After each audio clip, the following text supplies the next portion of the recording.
Tortoise and the King, a legend from the Yoruba people of Nigeria. One year, the elephant had done a great deal of damage, breaking down trees, drinking up the water in a time of scarcity, and eating the first tender crops from the fields. The king's hunters tried in vain to destroy him, for Elephant knew many charms and always escaped from their traps. At last, the king offered the hand of his daughter in marriage to anyone who would rid the country of the pests. Tortoise went to the palace and offered to catch Elephant, and then made his preparations.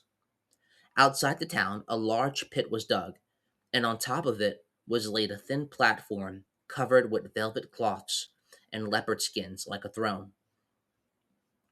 Then Tortoise set off into the forest, accompanied by slaves and drummers. Elephant was very much surprised to see his little friend Tortoise riding in such a state, and suspected a trap. But Tortoise said that the old king was dead, and the people all wished Elephant to rule over them, because he was the greatest of all animals. When he heard this, Elephant was flattered, and agreed to accompany Tortoise to the town.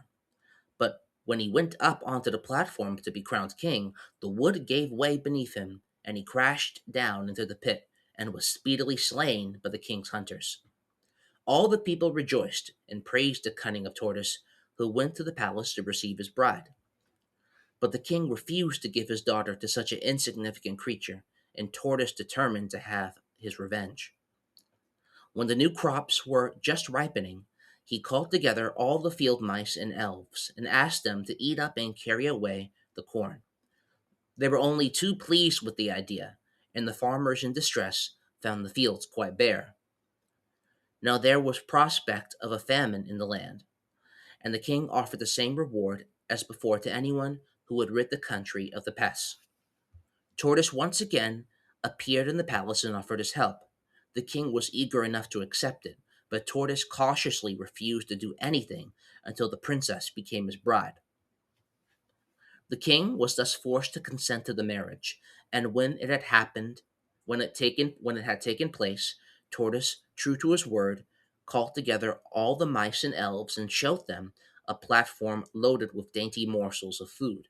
He then addressed them as follows: "The people are so distressed at the damage you have done, that they have prepared this feast for you, and they promise to do the same twice every year before the harvesting of the first and second crops, if you agree not to touch the corn in the fields." The little creatures all consented and marched in a great crowd to the platform, which they soon cleared. The king and his people were not very pleased to hear of this arrangement, but they were so afraid of Tortoise that they could not complain. And after that, the mice and elves never troubled them again. The source for this legend is down below.